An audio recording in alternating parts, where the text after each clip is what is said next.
వీక్షకులందరికీ నమస్కారం. 2025వ సంవత్సరంలో ఫిబ్రవరి మాసంలో ఏ విధమైనటువంటి గ్రహగతులు ఉండబోతూ ఉన్నాయి? ఎందుకంటే ఈ గ్రహ సంచారం అనేటువంటిది ఫిబ్రవరి దగ్గర నుండి చాలా కీలకంగా మారబోతూ ఉన్నది. ఉదాహరణకి కుజునికి ఉండేటువంటి వక్రగతి పూర్తయిపోతూ ఉండడం, గురునకు ఉండేటువంటి వక్రగతి పూర్తయిపోతూ ఉండడం, అలాగే గ్రహాల్లో ప్రత్యేకమైనటువంటి మార్పులు ఇవన్నీ వెరసి ద్వాదశ రాశులపైన పూర్తిగా ప్రభావాన్ని చూపబోతూ ఉన్నాయి. ఉదాహరణకి ఈ మాసంలో ఉండేటువంటి గ్రహస్థితిని గమనిస్తే ఫిబ్రవరి నెల 4వ తారీఖు రాత్రి అంటే 5 వచ్చేస్తుంది. 5వ తారీఖుల గాయతూ గురుని యొక్క వక్రగతి పూర్తయిపోతుంది. ఇప్పటి వరకు వక్రించినటువంటి గురువు ఇక రుజుమార్గంలో ప్రయాణం చేస్తూ తన యొక్క సాధారణ ఫలితాలని ఇవ్వబోతూ ఉన్నారు.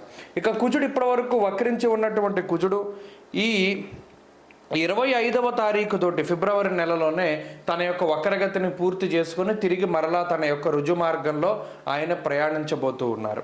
అలాగే రవి కుంభరాశిలో సంచారం చేస్తారు 13వ తారీఖు వరకు కూడాను.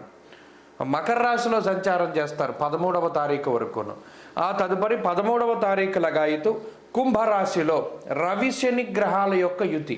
ఇది కూడా చాలా ఇంపార్టెంట్. అంటే జ్యోతిష పరిభాషలో గురుశనుల యొక్క యుతి, శనికుజుల యొక్క సమసప్తక స్థితి, రవిశనుల సమసప్తక స్థితి, రవిశనుల యొక్క యుతి. ఎందుకంటే ఆ గ్రహం అస్తంగత్వం అయ్యేటువంటి విధానం ఇవంతా కూడా ఈ కొంత ప్రభావాన్ని చూపెడుతూ ఉంటుంది. ఇప్పటి వరకు రవిశనులు కలిసిందిలా సంవత్సర కాలం తర్వాత మరలా ఇప్పుడే రవిశనులు కలిసి ప్రయాణం చేయబోతూ ఉన్నారు. కాబట్టి శుక్రుడు రాహువు కలిసి మీనరాశి యందు ఉండబోతూ ఉన్నారు.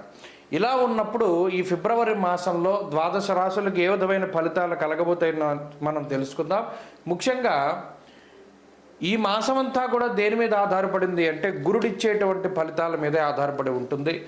తప్పితే రవిశనుల యొక్క యుతి జరిగినప్పుడు అనగా 13వ తారీఖు దాటిన తర్వాత కూడా ఎక్కువ విషయాలు ప్రభావితం అవుతూ ఉంటాయి. కాబట్టి ఈ విషయాలను నిశ్చితంగా పరిశీలన చేద్దాం. అందులో భాగంగా ద్వాదశ రాశుల యొక్క ఫలితాలని మనం చూద్దాం. మేషరాశి వారికి ఈ ఫిబ్రవరి నెల ఇంగ్లీషు కాలమానం ప్రకారం ఈ ఫిబ్రవరి ఏ విధమైనటువంటి ఫలితాలను ఇవ్వబోతూ ఉన్నదో మనం ఇప్పుడు చూద్దాం.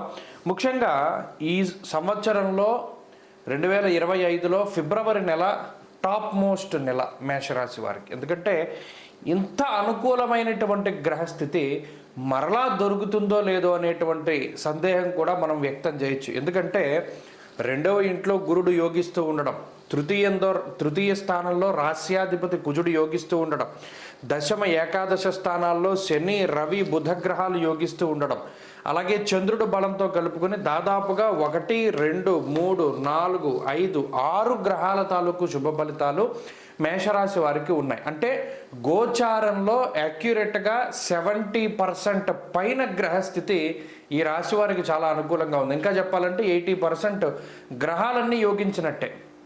మరి ఇది చాలా ఉన్నతమైనటువంటి గ్రహస్థితిగా మనం చూడవచ్చును.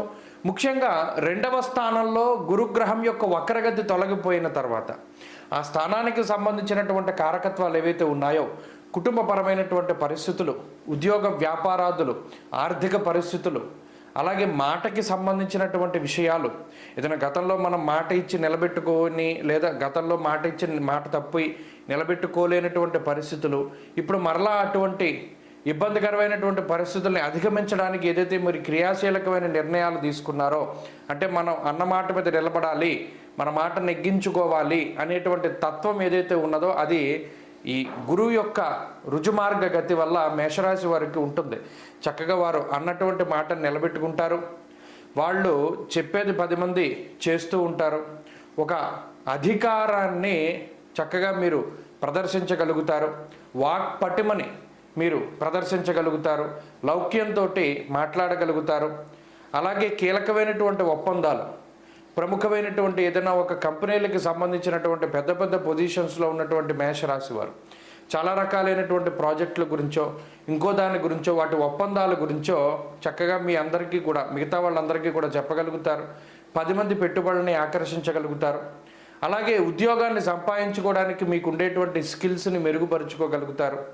అలాగే తోటివారితో మాట్లాడేటువంటి విధానంలో మార్పులు వస్తాయి. ప్రతి ఒక్కరిని అవగాహనతోటి మాట్లాడుతూ ఉంటారు. చక్కటి నైపుణ్యాన్ని ప్రదర్శించగలుగుతారు. ఆకర్షణ శక్తిని కలిగి ఉంటారు. ఫిబ్రవరి మాసంలో అన్నీ మీ దగ్గరికి నడుచుకుంటూ వస్తాయి. మీకు సంబంధించినటువంటి గతంలో కోల్పోయినటువంటి అవకాశాల దగ్గర నుండి ఏదైతే మీరు కొనదాం అనుకున్నారో ఆభరణాలు, బంగారపు వస్తువులు, ఇళ్ళు, స్థలాలు, వాహనాలు, ఇటువంటి సిరి సంపదలకి సంబంధించినటువంటి విషయాలు అవన్నీ కూడా చక్కగా ఈ మాసంలో మీరు కొనుగోలు చేయడానికి లేదా వాటి పరంగా కొంత ముందడుగు వేయడానికి అవకాశం ఉంటుంది. ఇంట్లో శుభ కార్యక్రమాలకి సంబంధించినటువంటి విషయాలు జరుగుతాయి. అలాగే ఇందాక మనం చెప్పుకున్నట్టు నూతన వాహనం, నూతన గృహానికి సంబంధించినటువంటి విషయాలు ఇవన్నీ కూడా చాలా చక్కగా ముందుకు సాగేటువంటి పరిస్థితులు ఉన్నాయి. అలాగే కోర్టు కేసులు, న్యాయపరమైనటువంటి చికాకులు ఏవైతే ఉన్నాయో వాటి నుండి బయటకు రావడానికి ఈ మాసంలో చాలా గొప్పగా అవకాశం ఉన్నది. కుటుంబ పరిస్థితులు చాలా మెరుగుపడుతూ ఉన్నాయి. ఆర్థిక స్వేచ్ఛ ఉంటుంది, ధైర్యం ఉంటుంది. అంతేకాక ఒక డామినేటివ్ పొజిషన్ని మీరు చేరుకోగలుగుతారు. ఉద్యోగపరంగా ఇప్పటివరకు ఏదైతే కొన్ని ఇబ్బందులు ఎదుర్కొంటూ ఉన్నారో వాటన్నిటినీ కూడా అధిగమించి మీకంటూ ఉండేటువంటి ప్రత్యేక శైలి, మీ గుర్తింపును మీరు కాపాడుకోగలుగుతారు. అంతేకాక ఉన్నతాధికారులతో చక్కటి సత్సంబంధాలని మీరు ప్రదర్శించగలుగుతారు. వాటన్నిటిని కూడా మీరు చక్కగా ఉన్నతాధికారులతో మంచి రిలేషన్ని మీరు పొందగలుగుతారు. కుటుంబ సభ్యులకి సమయాన్ని కేటాయించగలుగుతారు. ఇలా ఈ నెలంతా కూడా మీలో చాలా పాజిటివ్ దృక్పథం కానీ, చాలా పాజిటివిటీ కానీ ఈ రాశి వారికి ఉంటుంది. ఆర్థికంగా, ఆరోగ్యపరంగా లేదా కుటుంబ పరంగా, సంతాన పరంగా అన్నింట్లోనూ కూడా చాలా మానసిక సంతృప్తిని కలిగించేటువంటి మాసంగా ఈ మాసాన్ని చెప్పుకోవచ్చు. ఫిబ్రవరి చాలా అత్యద్భుతమైనటువంటి మాసం ఈ రాశి వారికి. అటు రవి మార్పులు కానీ, కుజ వక్రగతి కానీ, గురు వక్రగతులు పోయినా ఇవి అన్నీ కూడా కలిసి వచ్చేటువంటి రాశి ఏదైనా ఉంది అంటే అది మేషం ఒకటే. కాబట్టి ఇది చాలా అత్యద్భుతమైనటువంటి నెల. దీన్ని అనుభవించండి. భగవంతుడు మీకు ఇచ్చినటువంటి ప్రసాదంగా భావించండి. ఈ కాలాన్ని దుర్వినియోగపరుచుకోకుండా ఏదైనా ముఖ్యమైన పనులు ప్రారంభించడానికో, కీలకమైన ఒప్పందాలు చేసుకోవడానికో, ఏదైనా కష్టపడి పనిచేయడానికో, ఎందుకంటే అదృష్టం అనేటువంటిది కాలస్వరూపంగా మీకు లభిస్తూ ఉన్నది. ఈ విషయాన్ని దృష్టిలో పెట్టుకుని మేషరాశి వారు చాలా ఆనందంగా ఉండడానికి ప్రయత్నం చేయండి. అత్యద్భుతమైనటువంటి కాలం ఫిబ్రవరి కాబట్టి మంచి ఫలితాలని సంప్రాప్తింపజేస్తుంది ఈ కాలం. ఏదైనా అడపాదడపా చిన్నపాటి సమస్యలు వస్తే రాహుకి సంబంధించినటువంటి ఆరాధన, సుబ్రహ్మణ్య ఆరాధన ఎక్కువగా చేయండి. మంచి ఫలితాలు సంప్రాప్తమవుతాయి. స్వస్తి.